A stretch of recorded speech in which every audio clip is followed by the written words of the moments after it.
We're always telling your stories, and it's time someone tells ours. We're humans first, journalists second.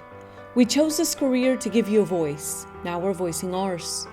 It's true, journalism has much room for improvement, but not all hope is lost, and we want your trust back by humanizing one journalist at a time.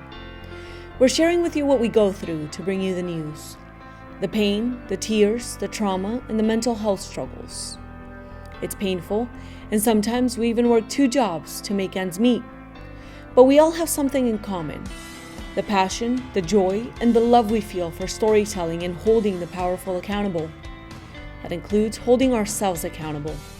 So here are stories from us. This is how we want to help improve the news industry.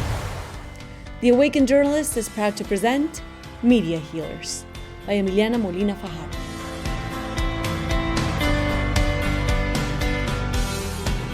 Hi everyone, thanks again for tuning in to The Awakened Journalist, to our special project called Media Healers. Today we have the pleasure of speaking with Dr. Anthony Feinstein. He's the first to study mental health trauma in journalists who cover war. He's also a pioneer in this field and has researched the topic for more than 2 decades.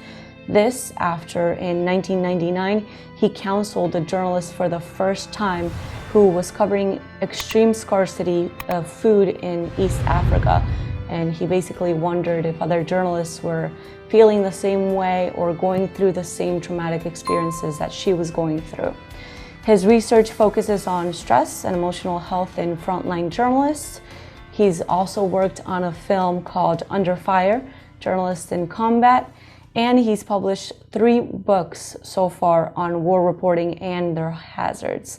His work brings awareness, obviously, to journalists who suffer from PTSD, as well as other mental health disorders, from covering certain hard news stories and being on the front lines.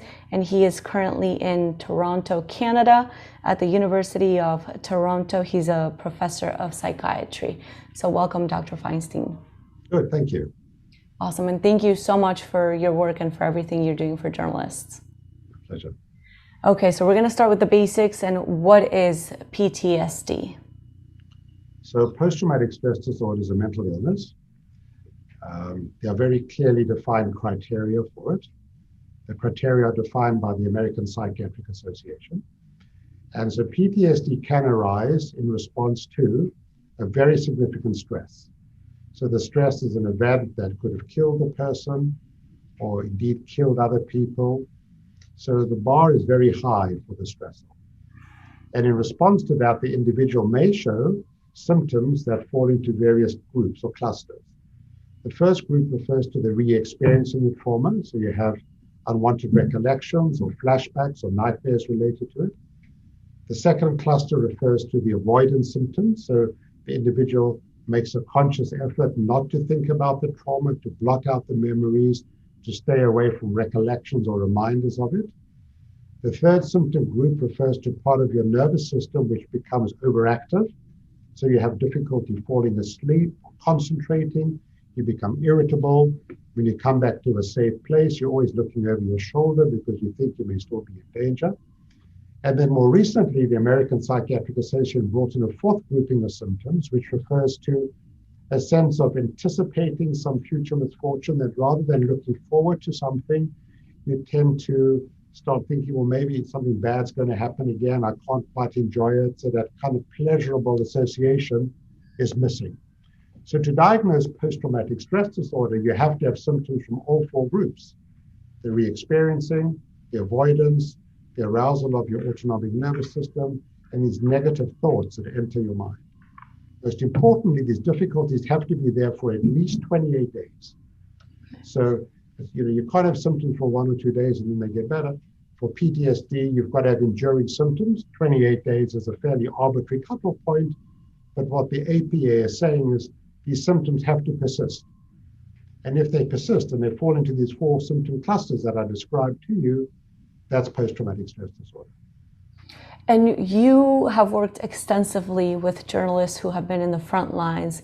What patterns have you found within this community of journalists?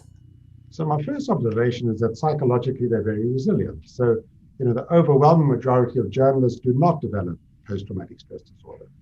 But the group that does is larger than you would expect compared to journalists who stay home and cover domestic news.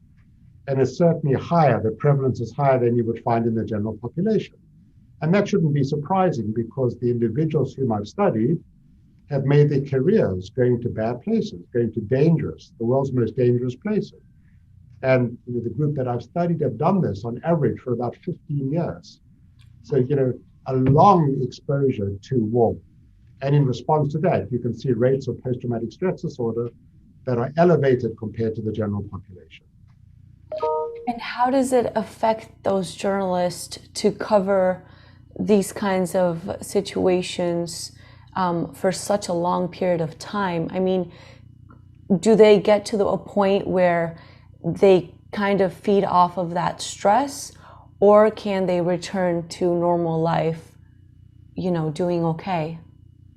Well, I think the big challenge, the many challenges that they face, of course, but one of the challenges is something you've just touched on. So when you spend 3 or 6 months a year in bad places like war zones, it can be a challenge to come home and reintegrate back into society.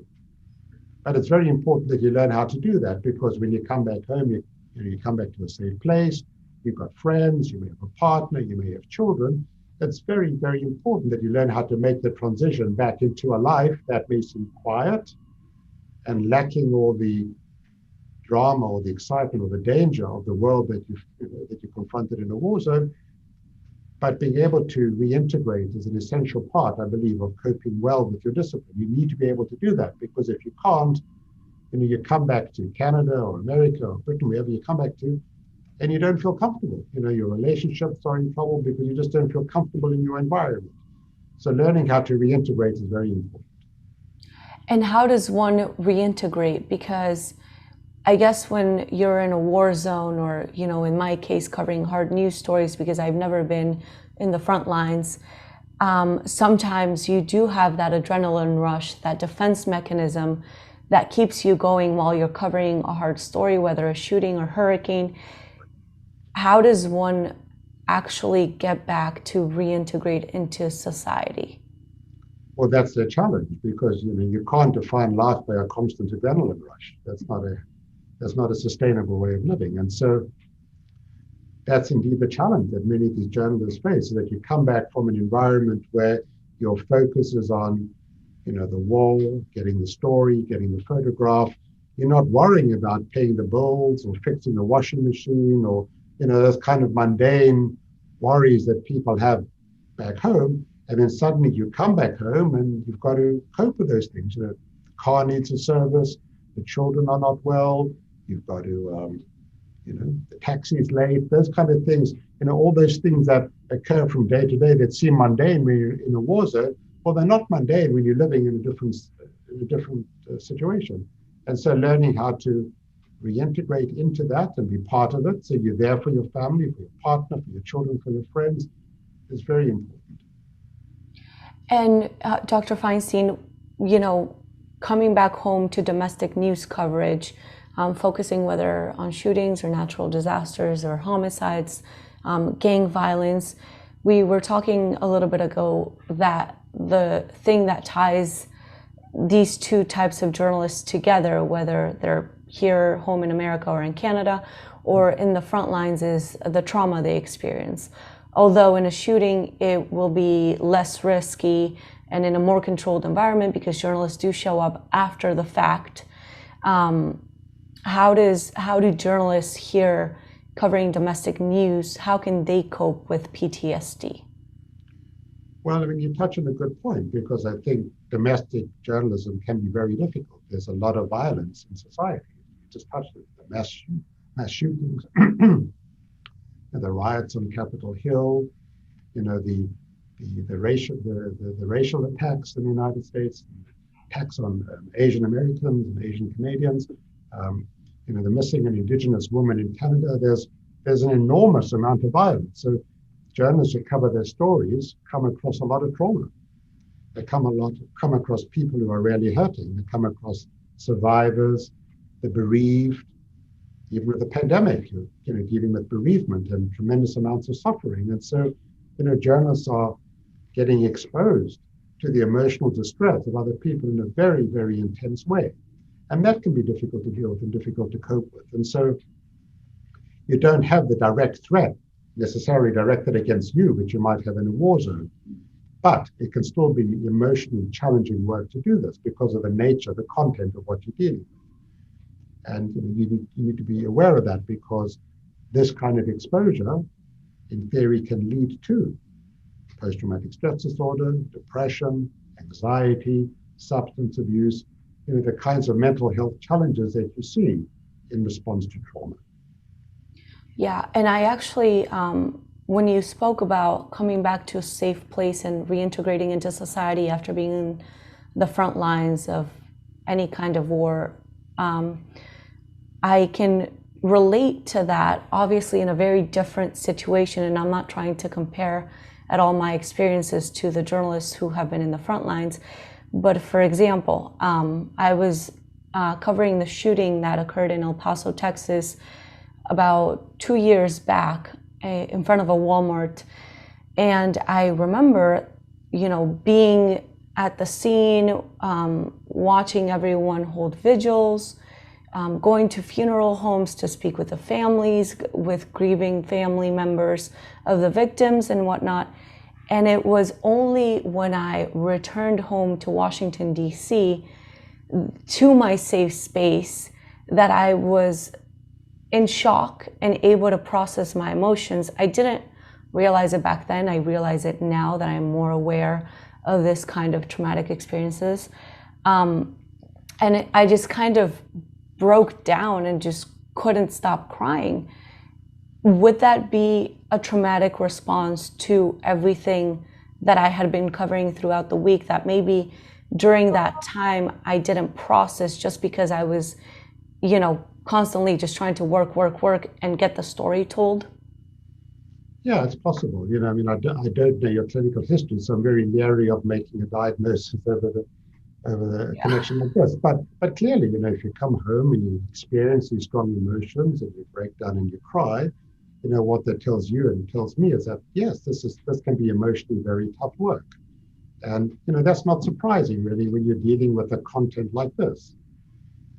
And what can be some of the consequences of covering these kinds of stories, aside from PTSD, if emotions are not processed correctly?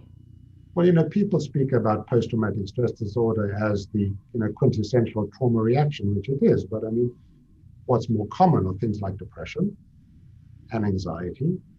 And then you see individuals, using substances to self-medicate their emotional distress. That's not uncommon. Mm-hmm. And, you can occasionally have a lot of things coming together in one person. They can have PTSD and depression, PTSD and anxiety, or PTSD and substance abuse, or even three of those conditions all at once. And so that can make it clinically a very difficult situation to deal with.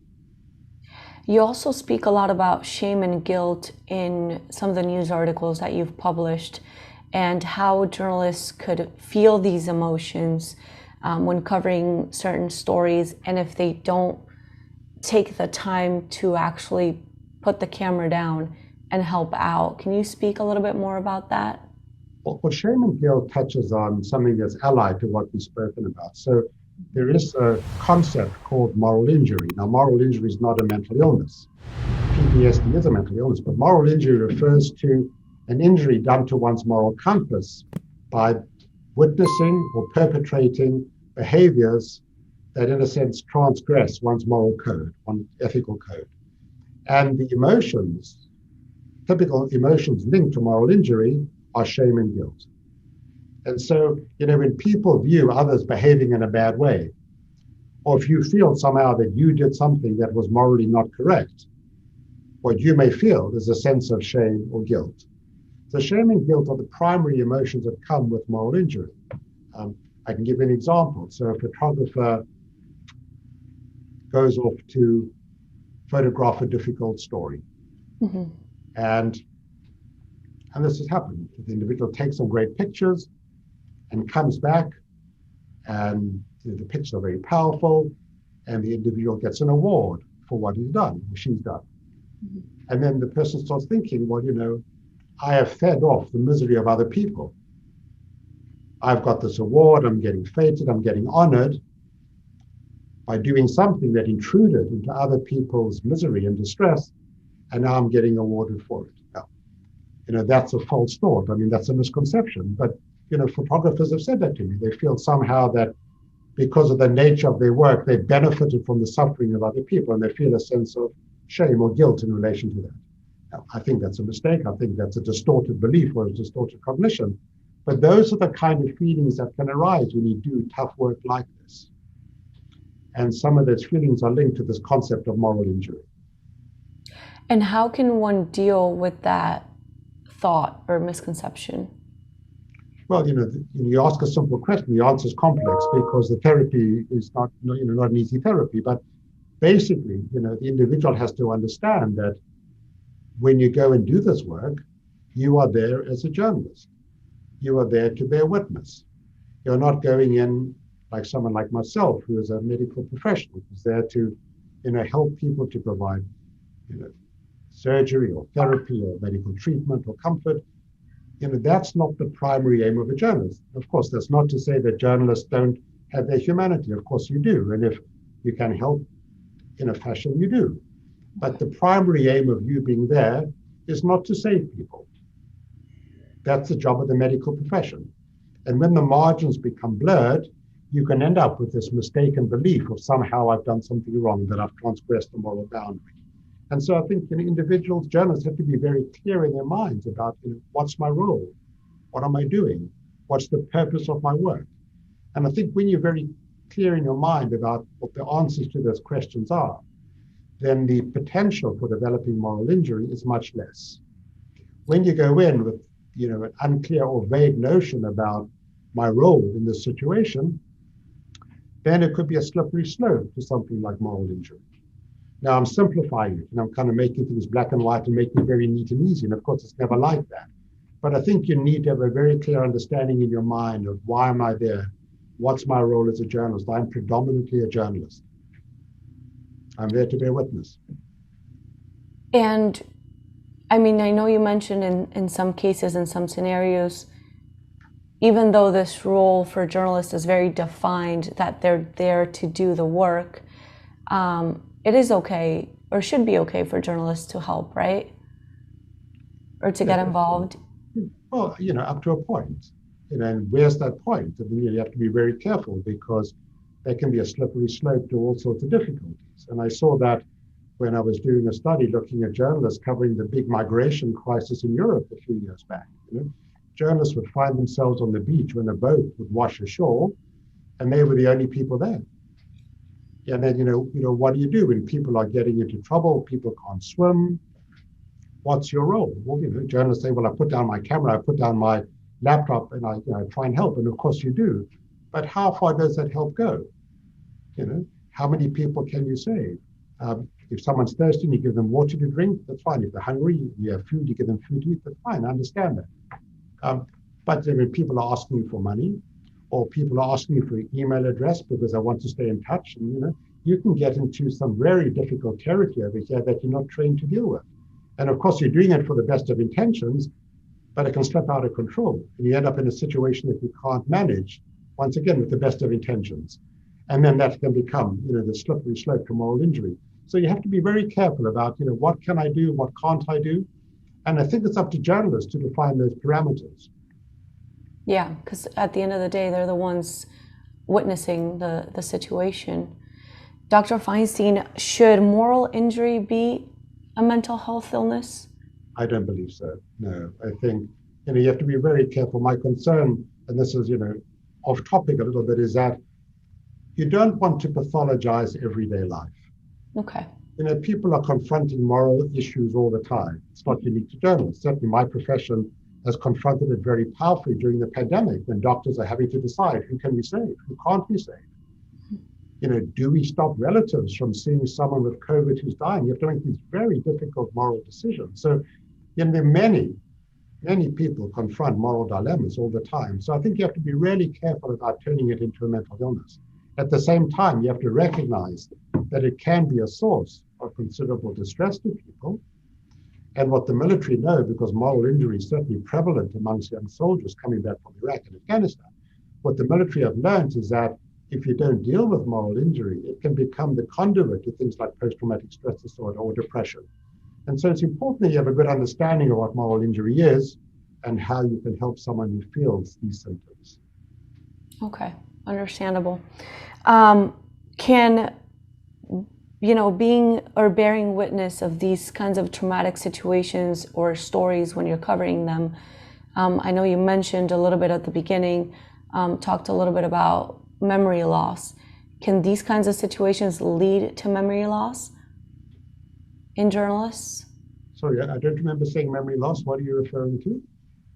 So, or forgetting events, or maybe repressing certain situations, Oh, or right. I was talking about avoidance. avoidance. So in Okay. response to the trauma, you don't want to think about it. It's too difficult. So you distract yourself.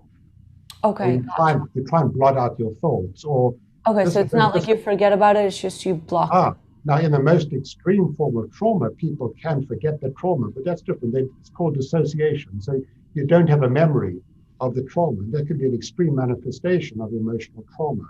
And that's allied to post-traumatic stress disorder, but it's something different. You just have what's called like a psychogenic amnesia. You can't remember the event because it's just so overwhelmingly traumatic. Okay.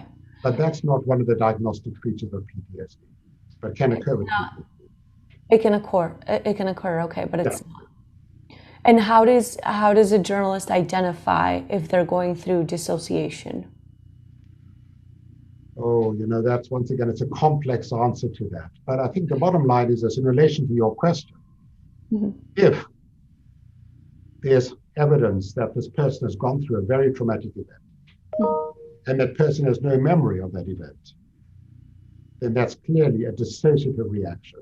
In other words, there is a maladaptive psychological response to this event.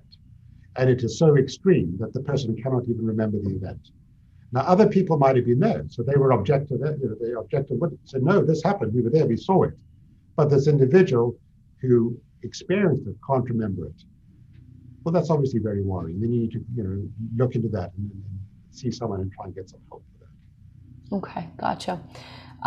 Dr. Feinstein, in one of the news articles that you wrote on Psychology Today, you said news organizations need to do better. And one can argue that if they send their journalists into harm's way or ask them to cover emotionally difficult stories like school shootings, then beginning a discussion about moral injury and how to best counteract it is in itself a moral imperative.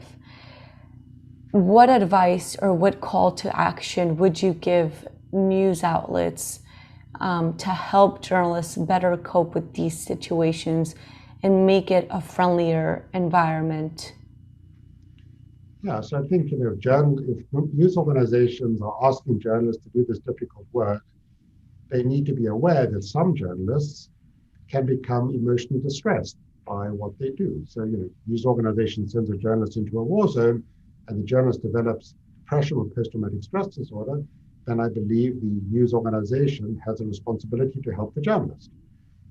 If you send someone into a war zone and they break a leg, the journalist breaks a leg, people don't think twice about getting that person help.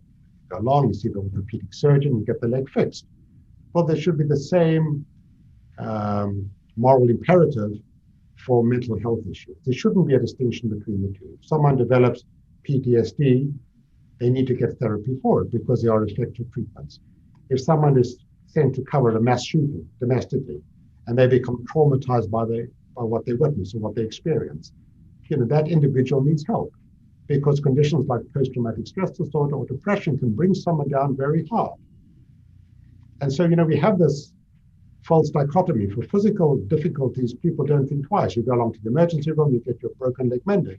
But when it comes to psychological difficulties, there's sometimes a reticence. Now, I do think that the emotional climate is changing. I think good news organizations understand this. And there's a robust discussion now about these issues. And many news organizations are providing the kind of therapy that journalists need. So that's great. I agree. But the others who are still not doing it, Correct. they're still debating this. And that's obviously a big problem.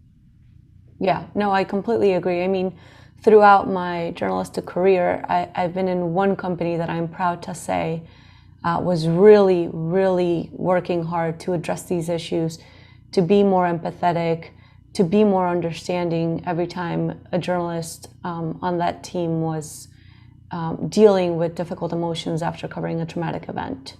Right. So what other recommendations would you make to news industries to help journalists and to help improve the way that news stories are being told today? Right. So, I mean, I think education is so important. So a discussion like this is so important because I think when you educate people, people are better informed. They can make the right decision. If you're ignorant about what's going on, you're going to make more mistakes. So I think education sessions for journalists are really essential, and for managers as well, for news managers and for news executives. Understand what the psychiatric risks are when it comes to doing work like this. And also understand that, given the way the news cycle is moving with 24-hour news coverage, and given the relentless exposure to trauma that journalists are now having to deal with, mass shootings, racial violence, riots on Capitol, the fallout from the pandemic, the biggest healthcare crisis in a century with so many people dead, so many bereaved. When you're asking journalists to do this difficult emotional work, understand what the psychiatric risks are. Because once you're educated about it, you're going to be in a better position to deal with it.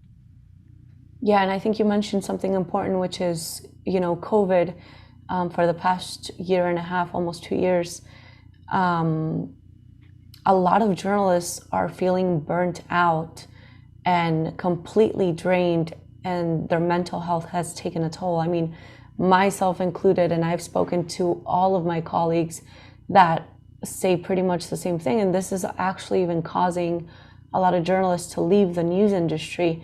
So I think work like yours is amazing because it's bringing awareness to the kind of work that we do and how to better, I guess, give journalists the resources they need to cope and continue doing this very important work. Yes, I would agree. I think good journalism depends on healthy journalists. I agree. Dr. Feinstein, anything else you would like to add that maybe I didn't ask you?